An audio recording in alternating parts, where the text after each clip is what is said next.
Radio नशा। हिंदुस्तानी film प्रेमियों के लिए 15 अगस्त ये तारीख दो वजहों से खास है। एक तो इंडिपेंडेंस डे और दूसरा आज से 45 साल पहले 15 अगस्त के ही दिन रिलीज हुई थी एक ऐसी फिल्म जिसने इंडियन सिनेमा के इतिहास को बदल कर रख दिया। BBC called it the film of the millennium. I call it a textbook in Indian filmmaking. Sholay. And joining me today radio नशा पर एक बहुत ही खास लुक बैक के लिए डायरेक्टर रमेश सिप्पी साहब। Thank you so much for joining us sir. Hello, नमस्कार। और इनके साथ साथ दी इमॉर्टल बसंती हेमा जी, नमस्कारम। नमस्ते नमस्ते। Thank you so much for joining me. Let me start off with this question to Ramesh ji. Ramesh ji, 45 साल जब कहते हैं तो लगता है कि इतना वक्त बीत गया है। आपको लगता है कि 45 साल ये वक्त जो है इसका एहसास हुआ है आपको? Yes and no. ऐसे लगता है कि कल की बात है, कल ही तो रिलीज हुई थी फिल्म और काफी हंगामा हुआ था और लोग कहने लगे ये तो चल नहीं सकती फिल्म जी। और फिर it took about 7 weeks for all the critics to be silenced and accept the fact that this is the best. What a journey that film has taken. Let's go back to being Basanti. मुझे याद है कि as a girl of today, ये जो line थी आपकी, जब धन्नो लड़की होकर टांगा खींच सकती है तो बसंती लड़की होकर टांगा क्यों नहीं चला सकती। ये आज के दौर में अगर ये डायलॉग आता तो इसे एक फेमिनिस्ट आइकॉन कहा जाता। उस वक्त में क्या आप अवेयर थी कि ये एक बहुत ही प्रोग्रेसिव, बहुत ही कमाल का कैरेक्टर है? क्या ये बात आपके जहन में थी उस वक्त? हाँ, जहन में तो थी, क्योंकि उस जमाने में भी जो गाड़ी चला रहे हैं ड्राइवर का कोई रोल कर रहा था, इज ऑलवेज ए मेल। टांगा को तो काफी चलते हुए देखा हुआ है, हम लोग दिल्ली से हैं, दिल्ली में तो गए भी हैं टांगे में। तो it was very interesting when Ramesh ji told me, so I said okay, we must do it. So that applies so much today. Today women are all aspiring to be independent, to do something, and they are all doing such wonderful work today. Absolutely, absolutely. मुझे ये भी याद है रमेश जी, आपने कहा था कि only my father could have allowed me to make Sholay. Let's go back to that sentence. ये क्यों कहा था आपने? ये मैंने बिल्कुल सही कहा था और अब भी कहूँगा कि to tolerate a director like me and the kind of expenditure that was being showered on the film, he did not even once say, what are you doing, son? What's happening? You know, there's something called a budget. ये चलो थोड़ा ज्यादा खर्चा कर लो, समझ रहा हूँ मैं, हिट बनाई है इससे पहले, लेकिन ये क्या हुआ कि as I said, 1 करोड़ का बजट था और 3 करोड़ कॉस्ट होगी. He never once said anything. That's why salutations to him. He's not here, but I bow to him. अरे जावेद साहब has just joined the chat. Javed साहब, हम जीपी सिप्पी साहब की बात कर रहे थे. Somebody should write Sippy Saab biography. He was an exceptional person for many reasons. I mean, I remember so very clearly that we had narrated a complete script with comma full stop. And it was just an idea which was narrated in perhaps within 10 minutes. And on the other side, there was a complete script, and that film was made ultimately and was a successful film. But he said, no, I don't want this complete script. I want this idea, develop this idea. And to begin with, the idea was of one retired army major and 2 recruits who were thrown out of the army because of indiscipline. He said, remove army, police, kar do isme, and you develop this script. We'll make this. We had no idea when we were developing, and Ramesh ji and both of us were together on the screenplay. I mean, he could very well give his name also in the screenplay, but he did not. His contribution is so much. Then, as the script was growing, we realized at some stage that it can be a hugely multi-starrer film. We had no idea when we started developing this script that it will be it can absorb such a huge cast and such so many stars. हमको बिल्कुल ऐसा कोई idea नहीं था. ये तो होते होते एक स्टेज पे जब हम पहुंचे, then we realized कि भाई इसमें तो हर रोल जो है एक बड़े स्टार के लिए है. तो ये perhaps at that time he could understand or smell it or somehow see it. And वो पिक्चर जो है 70 mm stereophonic, जो उसके it was a parallel civilization, you know. There were factories जो ब्रिज बना रही हैं, there were factories which are making gadgets for that टांगे वाला song जो धर्म जी और हेमा जी के साथ रिकॉर्ड हुआ है, पिक्चराइज हुआ है. मतलब motorcycle song. It was a complete civilization जो had developed with that film. तो ये और it is like, देखिए अभी क्या retrospect में देखते हैं तो बड़ा नहीं लगती बात.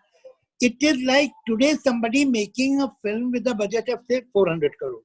बिल्कुल. तो लोग बोलेंगे भाई क्या, और ये कहते थे सिप्पी साहब को हो क्या गया इस एज में, क्या बिल्कुल ये lost all the proportion all sense कि ये पिक्चर ये कहाँ से बिके, कितने की बेचेंगे, क्या 20 लाख पर टेरिटरी बेचेंगे, यानी मतलब 20 लाख पर अनहर्ड ऑफ, तो कितने की टेरिटरी बेचेंगे, क्या उनका इरादा 20 लाख का. तो हंसते थे कि ये तो बिल्कुल ये has gone out of control. और आप देखिए वो हम लोगों ने सबने बड़ी मेहनत से काम किया, चाहे डायरेक्टर, चाहे एक्टर, चाहे राइटर, कैमरामैन का कमाल है, आज वो है नहीं दुनिया में, लेकिन सबके सब लोग पूरी यूनिट. मगर मैं ये क्रेडिट दूंगा सिप्पी साहब को that he was the first person who could understand the possibilities of this. क्या बात है, क्या बात है. बहुत बहुत शुक्रिया जावेद साहब for that beautiful insight. You know, Hema ji, at this point, I, as you know, a female, you know, not an actor, but just as somebody जो create करनी चाहती है चीजें, I'm just wondering कि सबसे ज्यादा मजा उस set पर, you know, as बसंती, आपको क्या dialogues बोलने में आया, क्या वो टांगा चलाने में आया? Let's go back 45 years and ask you that. What is your favorite memory on the set of Sholay, बताइए मुझे. I think it was every scene. अच्छा.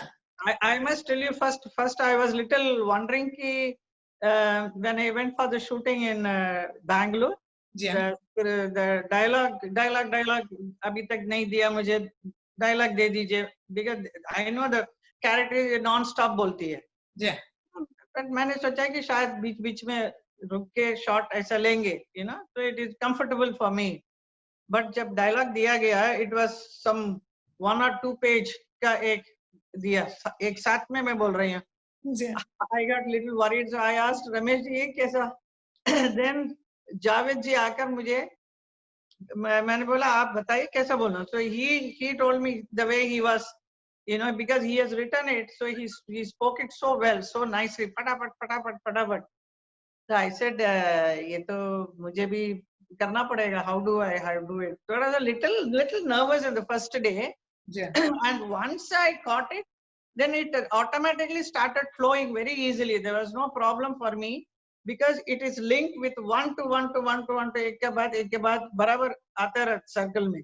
So I was able to do it. So thanks to Javed ji for making me understand how to you know, enact that particular dialogues. बहुत ही बढ़िया, बहुत ही बढ़िया. कहते हैं ना शोले फैन, मैं 45 साल हो गए शोले के, मैं 45 किस्से सुना सकती हूँ, लेकिन किस्सों में तो तब मजा आता है जब आप लोग, यानी कि आप जैसे दिग्गज लोग किस्से सुनाएं. पर मुझे ये किस्सा बेहद पसंद है कि अपेरेंटली, और हेमा जी ये शायद आपको पता भी ना हो, कि आप जानते हैं कि धर्म जी ने उस दौर में, ताकि आपके साथ थोड़ा सा ज्यादा वक्त मिले सीन्स में, शॉट्स में, लाइट बॉय से कहा था कि गलतियां करते रहना ताकि मैं अपनी हेमा जी को अपनी बाहों में बस थोड़ी देर और रख सकूं. क्या आपको इसका इल्म है? Ramesh ji, I want to know that is it true? मुझे उस वक्त तो कुछ मालूम नहीं था. मैंने सोचा मैं गलती कर रही हूँ और he is making some mistake. But was it purposely done? Now today I am asking this question after 45 years. You and I were not conscious of it, but ये धर्म जी का पैक्ट था उनके साथ. मुझे भी बाद में पता चला. क्या बात है. लेकिन हमें, we were not conscious of it. I would have become a little finicky on the set about it. I said, let's not mix the two. Okay. Because at that time you're, you know, I work was is most told that I important. should pick the line properly. I must perform correctly. That's it. So I'm conscious about that. Brilliant, brilliant. You know, एक कमाल की बात ये भी है कि जो लोग आज गब्बर सिंह की बात करते हैं, you know, Gabbar an immortal character. Javed साहब, this is true कि 1950s में actually गब्बर सिंह नाम का एक डाकू हुआ करता था चंबल में. या गब्बर नाम का एक डाकू, सिंह था कि नहीं, सिर्फ गब्बर कहलाता था वो. अच्छा. सिंह लगा दिया उसके आगे, लेकिन वो सिर्फ गब्बर कहलाता. He had lot of dogs और कुछ peculiar character था वो, तो नाम अच्छा था गब्बर, तो हम लोगों ने यूज कर लिया. और अक्सर लोग मुझे कहते हैं कि आपको चलिए अब इतने साल हो गए, अब तो ट्रेड सीक्रेट बताने में कोई हर्ज नहीं. इसी हमें ऐसा आइडिया था कि इसका जो स्टाइल है वो जो मैक्सिकन बैंडिट जैसे होते हैं जी ऐसा होना चाहिए, तो ताकि वो कुछ अनप्रेडिक्टेबल लगे. तो अब ये तो अगर ये होगा मैक्सिकन बैंडिट, तो जब मैक्सिकन बैंडिट इंग्लिश फिल्म में हम देखते थे तो उनका एक्सेंट और प्रोनाउंसिएशन बाकी कैरेक्टर से थोड़ा अलग होता. जी हाँ. तय कर लिया कि इसका जो एक्सेंट या इसकी वोकैबुलरी जो है वो अलग होती है. आप जो पूछ रहे थे ना सवाल कि गब्बर किस्म का कोई डाकू हो सकता है क्या? जी हाँ. In my experience, it is true because it was not Gabbar or anybody. I had gone to perform at Muzaffarpur करके एक जगह बिहार के पास कहीं है, वहां पे शो करने के लिए मैं गई थी. तो उस सम म्यूजिक फेस्टिवल था जिसमें अमजद अली खान साहब जो सरोड़ बजाते हैं उनका कार्यक्रम था, उसके बाद मेरा था. तो मुझे तो मालूम नहीं कौन किस किस्म के लोग आ रहे हैं जा रहे हैं, तो मैं उनका शो हो गया. उसके बाद मेरा भरतनाट्यम का शो मैं करके आ गई. तो बाद में मुझे अमजद अली खान साहब ने बताया कि उस शो देखने के लिए इतना हंगामा करके वो लालू या सम नाम का एक डाकू था, वो आके फर्स्ट रो में बैठ के शो देख रहा था. वेरी मच वांटिंग टू सी मी. तो अच्छा, my God, he was there. He said yes, he was watching the whole show, and after the show was over, it seems he was telling Khan साहब कि मुझे आप अंदर मेकअप रूम लेके जाओ, मुझे मिलाओ उनके साथ. I want to meet her. ये देखिए हेमा जी, very big डाकू, I believe. I did not know that. Later on, he told me all this story. हाँ रमेश जी, 1975 से आपकी बसंती डाकुओं की पसंद. You know, बस मैं एक बहुत ही कमाल की एक सेगमेंट जो है आपके सामने रखना चाहूंगी. कुछ इट्स कॉल्ड रेडियो नशा फोटो स्टूडियो. आज शोले स्पेशल है, 45 years of Sholay. Let's take a walk down memory lane. कुछ ऐसे फोटोग्राफ्स जो शायद आप आज पहली बार देख रहे हैं, आपने देखे होंगे. फोटोज को देख के जो कहानियां आती हैं जहन में. Let's have a look. All right, there it is. How young and wonderful. Ramesh ji. हाँ जी, देख रहा हूँ जी. हाँ देखिए. रमेश जी क्या कहना चाहेंगे? मतलब obviously जावेद साहब and Amit ji and me. My God. Yes. अभी कुछ नहीं, ब्लैक एंड व्हाइट है, वो ब्लैक है अभी व्हाइट हो गया, और कुछ नहीं है. मैंने सुना था कि सेंस ऑफ ह्यूमर बसंती का आज भी उतना ही टॉप पर है. चलिए अब जो फोटोग्राफ है, I think Hema ji will really enjoy this picture. Photograph number 2. Sweet one. You were explaining now how to get up and suddenly I should run away from that place because I sensed that char डाकू आके खड़ा है, their reflection I'm seeing in the water. Wow, what a scene! Goosebumps, goosebumps. All right, ये एक बहुत ही खास photograph है. Okay. All are not there, no? Three missing. Three missing. Three not with us. Yeah. Yeah. So sad. Absolutely fabulous. Miss them all so much. So much. जैसे कि हेमा जी ने कहा कि पहले ब्लैक और व्हाइट था, अब सारा व्हाइट है. I just want to take a moment and just tell you, Ramesh ji, उस दौर में आपने शैम्पू की कमर्शियल क्यों नहीं किए? क्या बाल थे आपके? Long, lovely hair, Ramesh ji. So much curly hair, you used to have. I know. Long and long hair. वो कुछ बीटल का जमाना था ना. Beetle, I remember. Wow, the Beatles influencing Ramesh Sippy's hairdo on the set of Sholay. चलिए, आखिरकार आपको दिखाते हैं ये वाला. Wow. वो पीछे एक लड़का कौन खड़ा है? ठीक है, I can't recognize at the moment. वो धर्म जी का वो भंवरलाल तो नहीं? हमेशा बैग लेके पीछे घूमता रहता था ना. ये एक बहुत ही खास वक्त है शायद इस दौर में कि हम सलीम साहब के साथ कनेक्ट करें. आदाब सलीम साहब and welcome to 45 years of Sholay. Ramesh ji मेरे साथ हैं, हेमा जी मेरे साथ हैं. सलीम साहब, मैं आपको ये बता दूं कि एक पूरी की पूरी जनरेशन है न्यू फिल्म मेकर्स की जो आज इस चैट के जरिए शोले के मेकर्स से मिल रहे हैं, जैसे कि आप, जैसे कि रमेश जी. तो एक उनकी तरफ से एक सवाल आपके लिए है as the creator of Sholay. बहुत ही कमाल का सवाल भेजा गया है कि आपका फेवरेट कैरेक्टर कौन था? क्या ये जय वीरू, बसंती, राधा या गब्बर थे, या शायद one of the smaller but very memorable characters? बताइए. वो तो बहुत ऑब्वियस है कि उसने जो सबसे अच्छा कैरेक्टर जो था, और जब कहानी भी सुनाई थी तो every actor wanted to do that. इस गब्बर सिंह का कैरेक्टर. जी हाँ. और गब्बर सिंह के डायलॉग्स भी बहुत पॉपुलर हुए थे, और मेरे ख्याल से फर्स्ट टाइम हिंदुस्तान के अंदर डायलॉग की रिकॉर्ड बनी थी. जी हाँ. और वो बहुत चली थी. अभी उसके पहले तो म्यूजिक की रिकॉर्ड बनती थी, गानों की रिकॉर्ड बनती थी, मगर वो रिकॉर्ड हुआ था इस फिल्म के डायलॉग का रिकॉर्ड थी. छोटी वाली रिकॉर्ड भी थी और बड़ी वाली रिकॉर्ड भी थी. यहाँ के सारे फिल्म के डायलॉग्स था. और शादियों के अंदर, फंक्शंस के अंदर वो डायलॉग होते थे. और ये बहुत ही अच्छा. पीपल हर्ड दैट जितनी भी हमारी स्टारकास्ट की कहानी सुनी थी, वो सब कहते मैं ये रोल करूं. मैंने कहा भाई ये कोई इंटरचेंजेबल रोल नहीं है, आप अपने अपने रोल को करो. जो होते ये हर आदमी ये कहता था. संजीव कुमार साहब ने कहा कि मैं ये करना चाहता हूँ. हर कैरेक्टर ने ये कहा मैं ये रोल करना चाहता हूँ. हाँ, सलीम साहब जो बात कर रहे थे बिल्कुल सही कर रहे थे. जो रिकॉर्ड जब निकला शोले का, तो जो बच्चे थे वो एनेक्ट करना चाहते थे स्ट्रीट्स में, घरों में. उन्होंने सबने ऐसा ही किया. वो मैं गब्बर प्ले करूंगा बिकॉज वो कलर ऐसा है उस कैरेक्टर का कि क्योंकि सिर्फ विलन नहीं और जो तरीका कहने का, लेकिन एक जुबान भी जो थी, वो जो लहजा था उसमें, वो एक कमाल का था. तो सबको वही कैरेक्टर कॉपी करना था.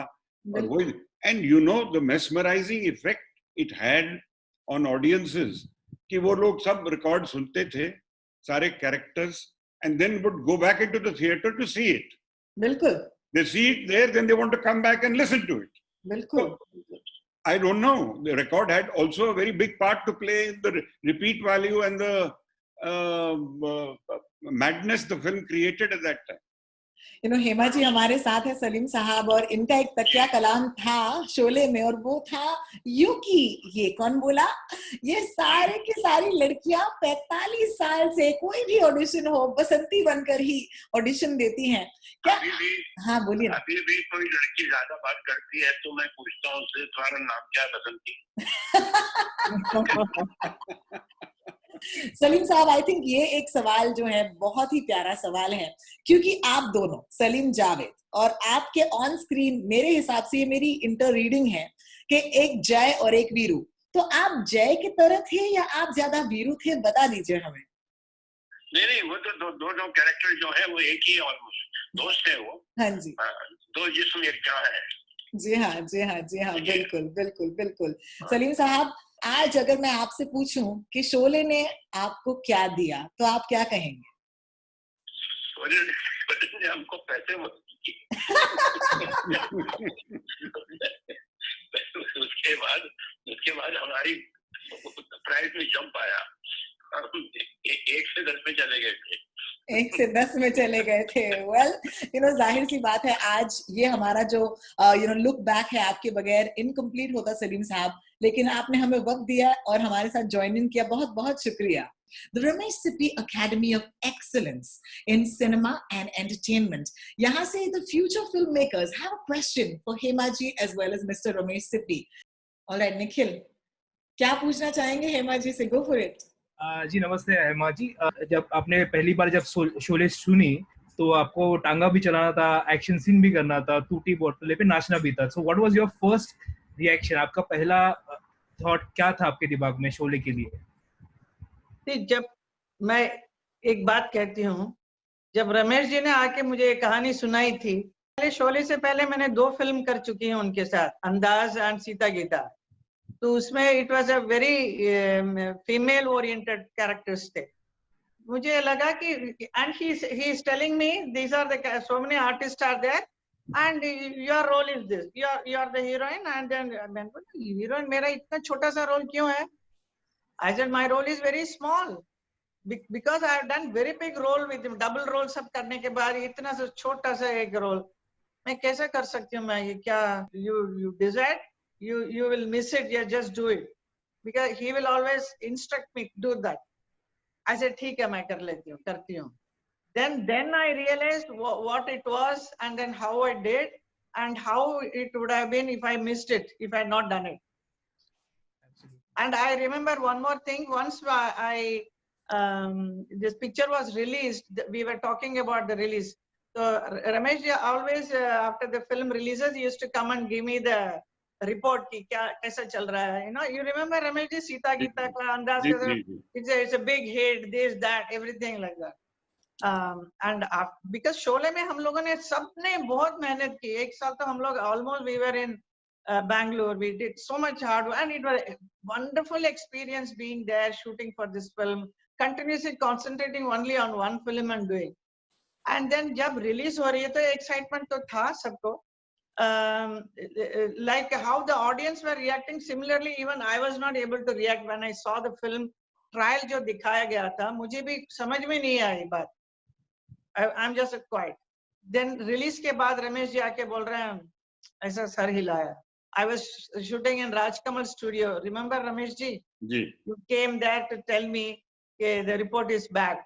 I was very upset. अरे इतना. But उन दिनों में क्या बहुत सारे पिक्चर्स हमारी भी रिलीज होती रहती थी. कुछ कोई हिट भी हो गई, कोई फ्लॉप भी हो जाती थी. तो इतना फर्क नहीं, बट थोड़ा सा दिल में लगा कि ऐसा क्यों हो गया रमेश जी, क्यों नहीं? I think it should do well. It's a different film. I don't know how. Then for 2 weeks he was also not talking much to me. Uske baad the way it picked up, that you know what he told you, that was something great. Something happened. It happened in such a way, this film. I remember today I am in politics, so I am sharing those things.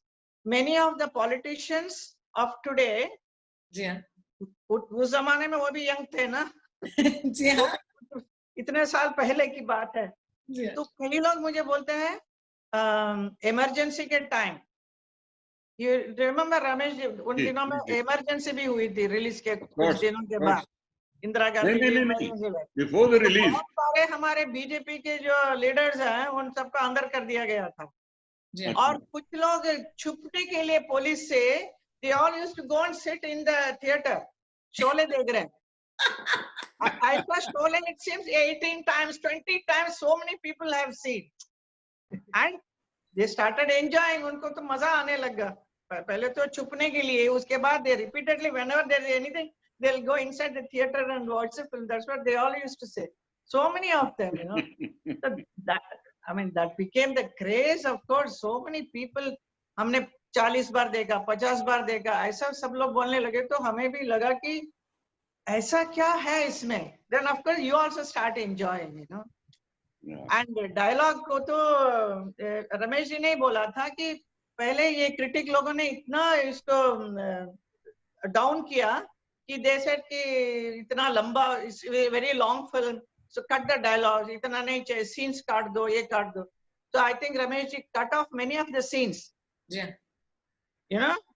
And then the people who have first saw the film and उसके बाद वो repeat value था, तो अपने घर के परिवार को लेके गया होगा दिखाने के लिए, देखो ये scene, उसमें कुछ scenes नहीं है, तो they were very upset, very angry. So then the theater people have told Ramesh ji कि नहीं, वो scene सब वापस डालिए. So all the scenes were cut off, वो सब वापस डाला गया. Wow, what a brilliant walk Yeah. down memory lane. Nikhil, I must say thank you to you. आपके एक सवाल ने हेमा जी के इतने सारे memories हमारे इस chat में निकाल के लाए. Thank you so much, Nikhil, for joining.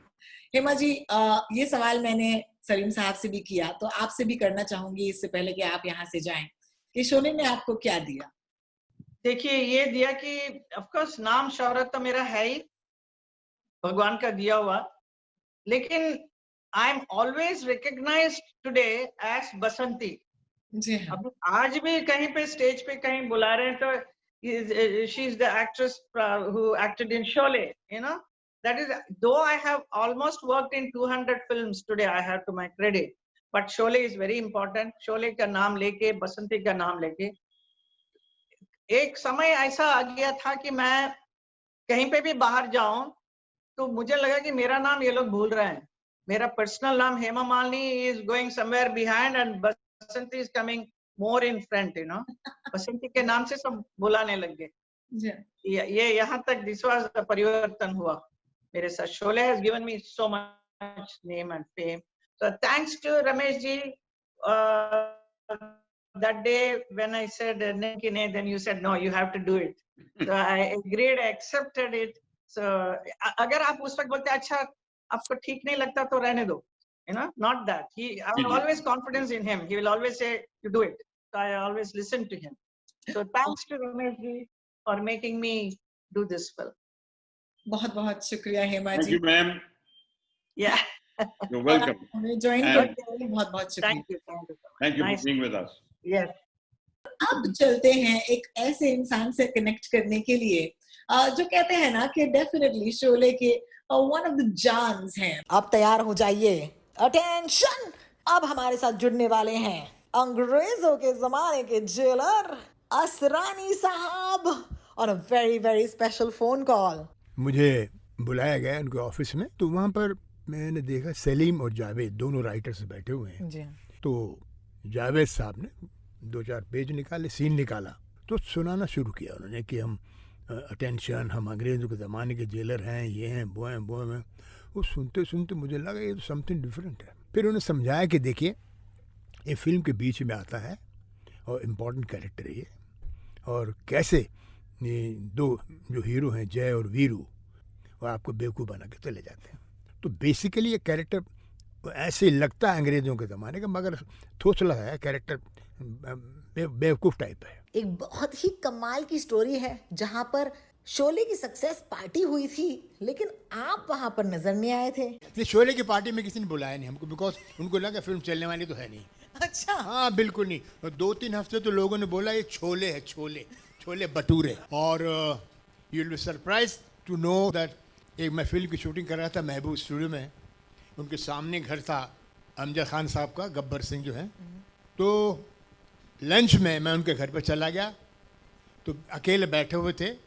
पहला हफ्ता पिक्चर बिल्कुल नहीं चली थी. तो I went and told him, जैसे जाते हैं ना कोई घर में कंडोलेंस मीटिंग के लिए, तो मैं वहाँ चला गया उनके पास, हाथ मिलाया.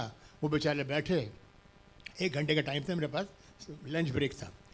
तो मैंने कहा वेरी सॉरी, क्या कर, आपने बहुत दम लगाया. कहता है आई मिस द बस, मैं बस मिस कर गया हूँ, क्या कर सकता हूँ. और वही अमजद खान तीसरे हफ्ते के बाद बॉम्बे से बड़ौदा जा रहे थे हम. रास्ते में एक छोटी सी झोंपड़ी थी, वहाँ पर रुके चाय पीने के लिए. वहाँ का जो थड़ी वाला, झोंपड़ी वाला जो मालिक था, उसने ऑन किया और गब्बर सिंह के डायलॉग आ रहे. ओहो हो, ये सुनकर उनकी आंखों में आंसू आ गए कि आज ये फिल्म हिट हो गई. क्या बात है, बहुत बढ़िया. चलिए Ramesh ji, I think the surprises just don't stop, क्योंकि अब अगर आप तैयार हैं एक ऐसे इंसान जो सेकंड यूनिट पर आपके साथ एडी थे और फिर फिल्म में नजर भी आए, और इनके बारे में ये भी कहानी है, ये लेजेंड है कि इनके रेम्यूनरेशन में आपने इन्हें एक एयर कंडीशनर दिया था. क्या बात है. Let's have the one and only Sachin Pilgaonkar. He was extremely helpful. He became my assistant, and he would sit by my side also, and he went with the second unit also. But the action sequences were being filmed where I think Amjad and Sachin were there to help the director, because they had some Englishmen, Britishers coming in who helped with some of the action sequences, and our local action choreographers too, Azim Bhai and his son. And Muhammad Ali साहब भी थे. जी. And of course, the Verma family, the Verma family, Verma ji के घोड़े. जी. You know, I think one of the biggest myths about Sachin Pilgaokar's, involvement in Sholay, और ये काफी गलत है, and this is why we're doing a chat like this, क्योंकि 45 साल बाद भी information गलत नहीं होने देंगे हम.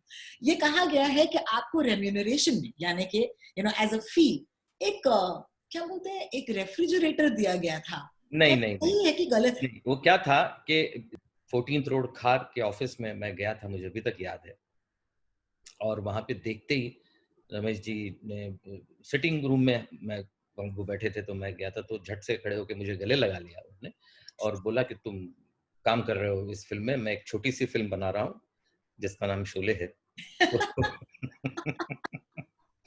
तो मैं चाहता हूँ कि तुम उसमें हो, मेरे साथ हो. अरे और क्या चाहिए था मुझे.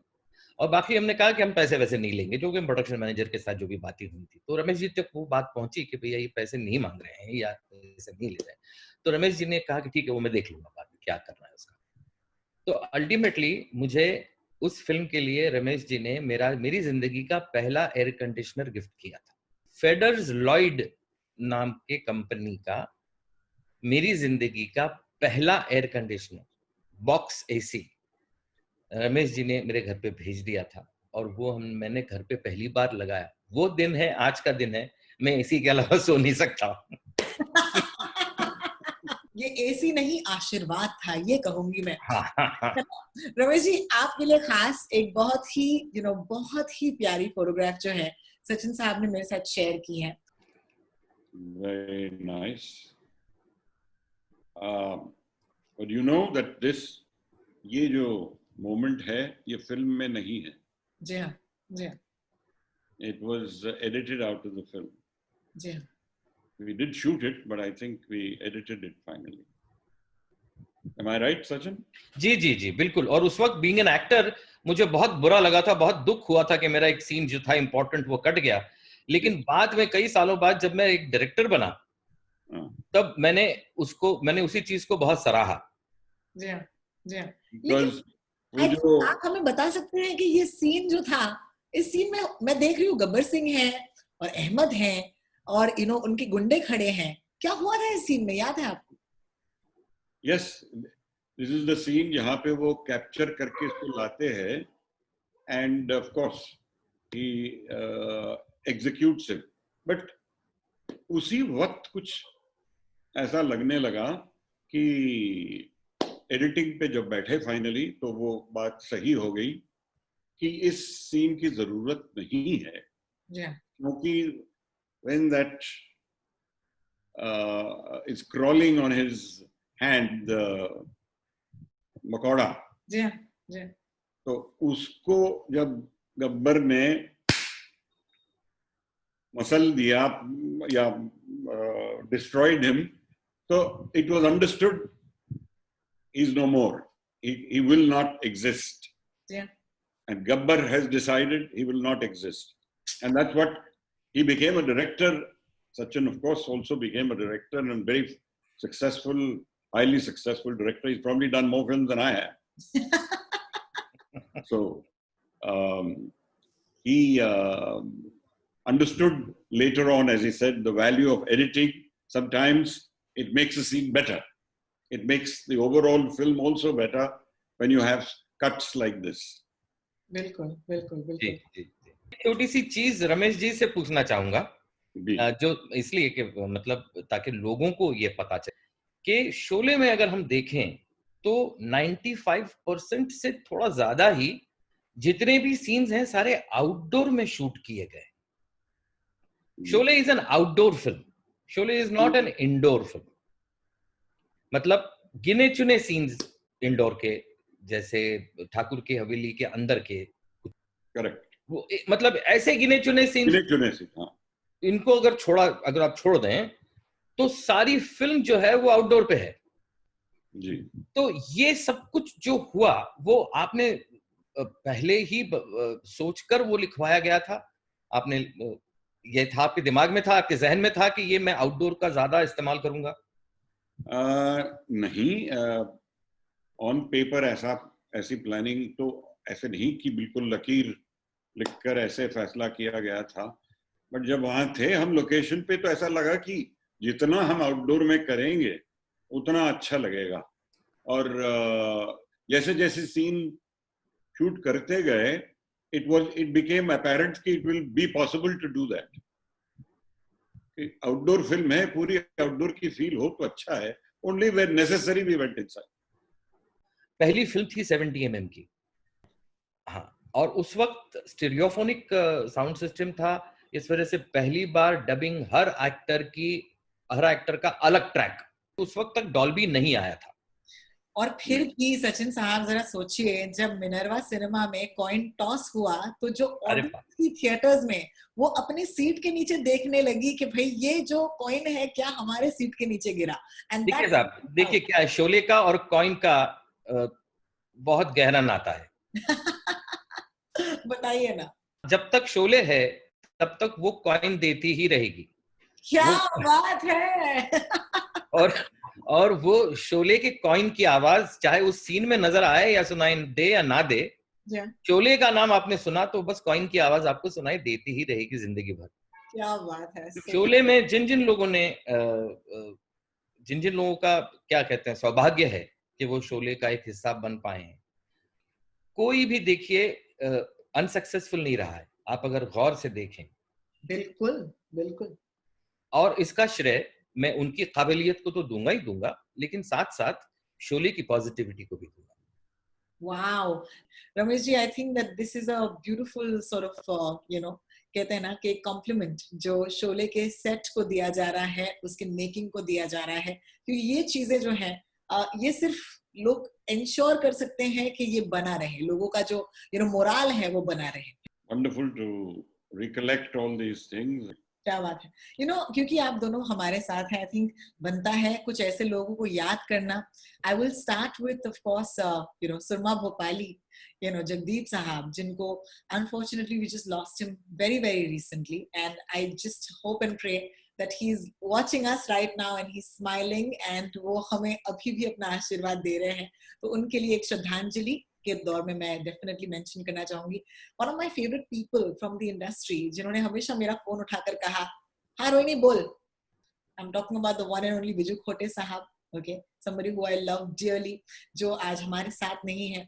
I also want to mention the Bachchans unfortunately they were COVID ridden लेकिन अब तो अच्छी न्यूज आ गई है they are all back home and safe so all of us at this point want to send them good wishes and good health and क्योंकि आज धर्म जी हमें ज्वाइन नहीं कर पाए बिकॉज वहां पर नेटवर्क इश्यूज हैं I must say I'm sorely missing him as well लेकिन जितने भी लोगों ने आज ज्वाइन किया है they have given me such a beautiful opportunity to talk about Sholay अक्सर लगता है कि in front of you established stalwarts like you मैं कौन हूँ but I just want to say मैं सिर्फ एक दीवानी हूँ जिन्होंने सिर्फ ये फिल्म देख कर कभी अपने आप को बसंती समझा कभी अपने आप को गब्बर समझा so Ramesh ji I want to take you back 45 years and thank you for giving us Sholay and I want to take you back 45 minutes and thank you for this chat and thank you कि आपने हमें शोले दी and इसके साथ साथ जितने भी लोग हैं जो जुड़ते हैं शोले के साथ they always say this that we're here for Ramesh Sippy बहुत शुक्रिया मुझे अपना वक्त देने के लिए